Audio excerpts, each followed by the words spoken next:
Om Swastiastu, pemirsa Bali TV, kembali saya Winata menjumpai Anda dalam Bali Post Talk. Kali ini saya ada di kampus Politeknik Negeri Bali dan saya akan mewawancarai Bapak Direktur Politeknik Negeri Bali, Bapak Nyoman Abdi, berkaitan dengan bagaimana Politeknik Negeri Bali ya berkontribusi juga bagi kebangkitan ekonomi Bali. Dan seperti kita ketahui bersama, baru saja ini Politeknik Negeri Bali merayakan Dies Natalisnya. Dan kita akan sapa dulu narasumber kita, Pak Nyoman Abdi. Om Swastiastu. Om Swastiastu, Pak Winata. Tapi kata sehat ya Pak ya? Sehat walafiat. Ya. Pertama-tama kami menyampaikan selamat Dies Natalis yang ke-34 nih. 34. Mungkin ada tema atau fokus yang menjadi perhatian Politeknik Negeri Bali di Dies yang ke-34 ini, Pak Direktur. Tema besarnya pelayanan prima PNB tangguh. Jadi sesuai dengan tahun ini Politeknik Negeri Bali ditetapkan menjadi Satker Badan Layanan Umum. BLU ya. Jadi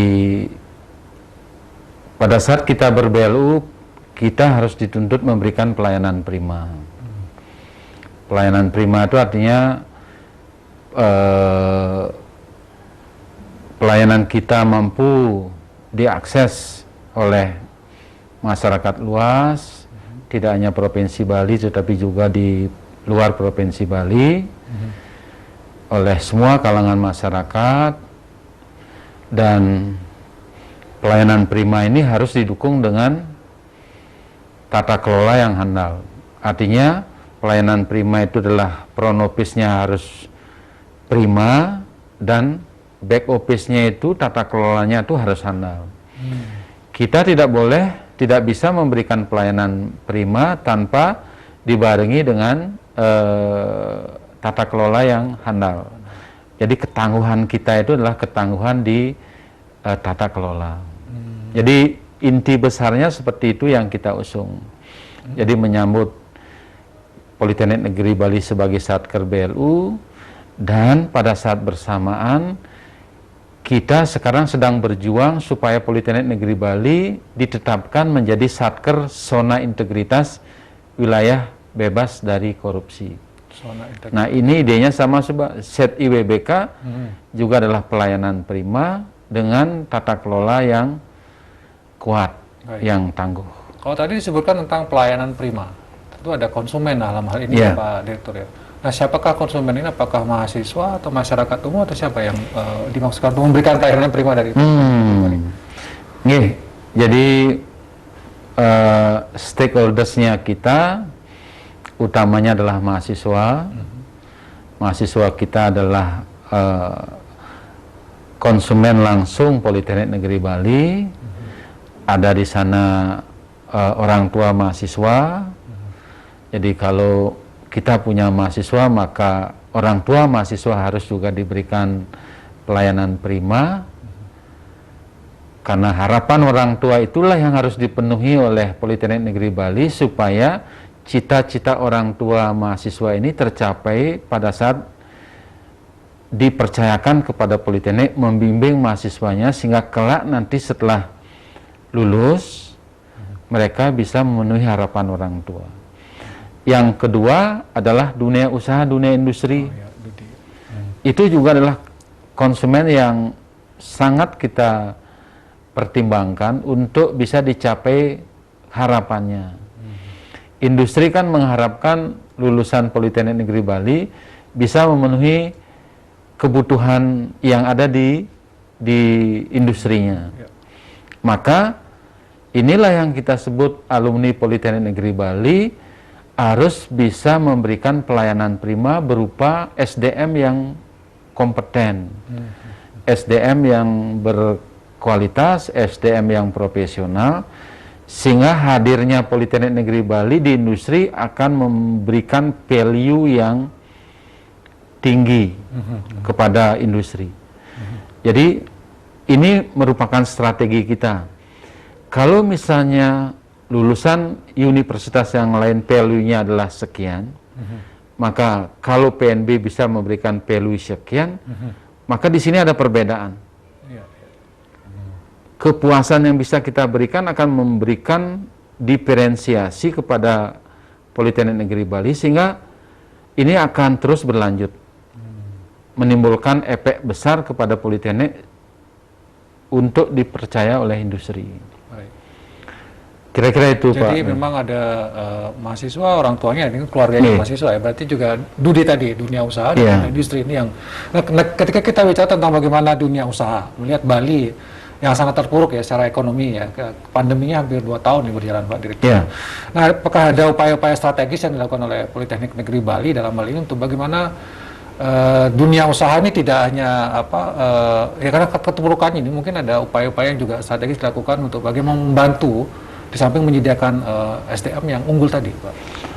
Iya, jadi kalau kita berbicara dunia usaha, dunia industri kan tidak hanya terbatas pada industri-industri besar seperti hotel berbintang 5 dan seterusnya, seperti industri pendukung lainnya. Nah, pada saat pandemi COVID-19 ini melanda kita banyak melakukan pendampingan-pendampingan. Pendampingan-pendampingan di banyak desa wisata. Desa wisata ini sebenarnya kan sebuah potensi besar yang kita harus perhatikan, berikan perhatian selain industri-industri yang utama. Kalau Pak Winate, kita lihat di desa wisata itu, di sana akan banyak sekali UMKM beserta orang-orang yang terlibat di dalam UMKM itu. Jadi kita lihat, kita sudah melakukan pembinaan di desa wisata di Pinge, kemudian di Bongkase Pertiwi, dulu di Plage, kemudian ada desa wisata di Negara, kemudian di Tabanan. Nah, desa wisata ini kalau kita bisa kelola dengan baik, maka di sana akan banyak kita memberikan benefit desa wisata ini. Terutama dalam rangka pemberdayaan sumber daya manusia. Jadi itulah makanya mengapa Politeknik Negeri Bali hadir di desa wisata untuk memberikan kontribusi penguatan desa wisata ini, Pak Wi. Dan itu sudah dilakukan ya, pendampingan? Sudah dilakukan. Kita mendapatkan hibah dari kementerian berupa pembinaan desa wisata di tahun 2020 di Bongkase Pertiwi. Itu nilai rupiahnya besar. Kita hadir di sana bukan pada satu jurusan saja, satu kompetensi pembinaan saja. Desa wisata apa sih yang diperlukan? Oh, ada misalnya pengelolaan destinasi wisata, ada pembinaan kuliner. Oh, ini bagian dari jurusan pariwisata. Nah, di sana juga harus ada pembinaan akuntansi, pembinaan pajak. Oh, jurusan akuntansi yang masuk. Oh, di sana perlu pembinaan administrasi supaya rapi, ada marketingnya. Oh, jurusan administrasi niaga. Kemudian ada pendampingan mengenai tracking misalnya, pengelolaan air misalnya. Oh, jurusan teknik sipil. Kemudian di teknik elektro atau manajemen informasi, oh ada pembuatan sistem aplikasi desa wisata, misalnya Smart Village System. Karena kan TI memegang peranan penting ini, bagaimana mempromosikan secara digital. Oh, jurusan teknik elektro.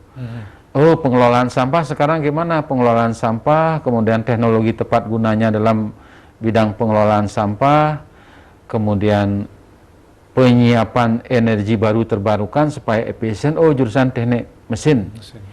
Nah, kita hadir di sana secara terintegrasi. Dan ini sambutannya luar biasa. Karena baru kali ini Desa Bongkase Pertiwi itu mendapatkan pembinaan yang terintegrasi. Lengkap lah bahasanya. Lengkap bahasanya. Sehingga kita datang ke sana ya multi benefit, multi aspek. Jadi yang tidak parsial, tidak sepotong-sepotong gitu ya. Tapi ini secara menyeluruh dan antusias dan apresiasinya sangat bagus ya Pak Edi. Iya, apresiasinya sangat bagus. Jadi ini sangat tepat kita pakai sebagai model pembinaan Karena model pembinaan kalau kita datang, misalnya dengan satu aspek saja, katakanlah pariwisata begitu, nanti ada orang lain yang datang dengan konsep yang lain, dari aspek yang lain, bisa jadi nggak nyambung. Nggak nyambung, betul. Maka pola pembinaan kita lanjutkan, mahasiswa kita turunkan juga dalam kegiatan KKN PM, KKN PPM. Mahasiswa datang ke sana juga kita hadirkan mahasiswa dari berbagai jurusan. Ada pariwisata, administrasi niaga, akuntansi, teknik sipil, teknik elektro, teknik mesin, datang lagi menguatkan pembinaan yang kita lakukan. Jadi itu upaya-upaya sudah dilakukan ya secara real, bagaimana membantu agar katakanlah sektor pariwisata tadi Bali bergantung tidak hanya hotel-hotel besar ya, Tidak hotel besar. yang menjadi fokus perhatian menyediakan SDM, tapi juga melakukan pembinaan kepada desa-desa wisata yang sudah dilakukan oleh Politeknik Negeri Bali. Baik Pak Direktur, kalau kita bicara tentang ini kan saya ulangi tadi misalnya sudah hampir 2 tahun lah kira-kira ini. Kalau ke depan melihat prospek ketika pariwisata ini dibuka kembali, katakanlah internasional 14 Oktober katanya. Nah, gimana Pak Direktur melihat ini sebagai seorang akademisi, apakah ini akan cukup untuk bisa menggerakkan ekonomi kita Pak ke depan kira-kira? Iya. Jadi sebenarnya Bali saya lihat juga Pak Gubernur, Pemprov, Pemkab yang berhubungan terkait dengan penyiapan pariwisata ini saya lihat sudah cukup memadai. Demikian juga apa yang kita lakukan karena banyak alumni kita yang menjadi JM di hotel berbintang, mereka juga sudah menyiapkan pola-pola, standar-standar, protokol-protokol yang sudah dilakukan.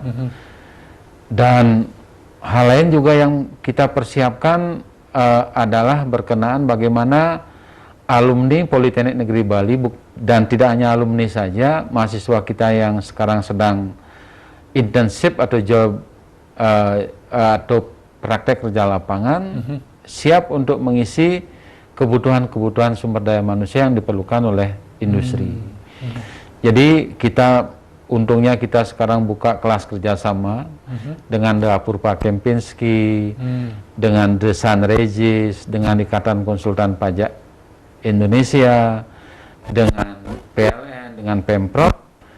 Ini secara sinergitas penyiapan sumber daya manusia yang bisa kita lakukan sudah kita arahkan dalam pemenuhan kebutuhan menyambut tanggal 14 Oktober itu. Jadi kalau nanti ada permohonan atau permintaan misalnya job training ke industri terkait pariwisata, apakah itu di hotel, restoran, perbankan, jasa wisata yang lain, Politeknik Negeri Bali siap berkontribusi. Baik, sudah cukup banyak yang bisa dilakukan oleh Politeknik Negeri Bali, dan ada mungkin target ke depan Pak Direktur yang akan ingin dicapai, atau ada pembangunan infrastruktur ke depan yang akan dilakukan oleh Politeknik Negeri Bali, atau hanya pada bagaimana meningkatkan pelayanan prima tadi yang ya pasti, karena kita sudah ditetapkan menjadi Satker BLU, kita harus bisa mengelola aset kita, terutama aset berupa tanah, bangunan yang kita punya, dan itu akan kita gerakan, kita produktifkan aset yang menganggur itu, sehingga kalau aset ini bisa kita kelola dengan baik, dengan manage, dengan produktif, maka otomatis nanti pertumbuhan ekonomi istilahnya, dalam tanda petik pertumbuhan ekonomi di Politeknik Negeri Bali ini akan tumbuh pesat, berkembang. Nah, kalau ekonomi ini sudah tumbuh pesat, maka pada saat itu pelayanan akan bisa kita tingkatkan ke mahasiswa. Sarana prasarana akan bisa kita update ke level yang lebih tinggi. Kemudian masyarakat industri bisa kita layani dengan lebih baik, dan masyarakat pada umumnya kita bisa layani dengan baik. Nah, di sanalah akan muncul peningkatan pelayanan yang kita inginkan, kita harapkan tercapai di di masa yang akan datang. Baik, terima kasih Pak Direktur karena waktu juga yang sudah, tapi saya kira sudah banyak informasi yang disampaikan mengenai bagaimana Politeknik Negeri Bali ya berkontribusi kepada Bali khususnya, tapi juga ada harapan bisa berkontribusi secara nasional bahkan internasional, terutama dalam pengembangan SDM, pemberian pelayanan yang prima, dan tadi juga saya terkait dengan bagaimana pengelolaan aset ke depan supaya Politeknik Negeri Bali ini juga karena sudah jadi satker baru ya sekarang ya Pak. Iya, Ada peningkatan kapasitas di sini yang tentu akan semakin juga memberikan optimalisasi pada tugas dan fungsi pokok daripada Politeknik Negeri Bali ini di bidang pendidikan. Demikian wawancara saya dengan Pak Direktur Politeknik Negeri Bali. Saya ucapkan terima kasih. Saya tutup dengan Prof. Santi. Om Santi. Santi. Terima kasih, sampai jumpa.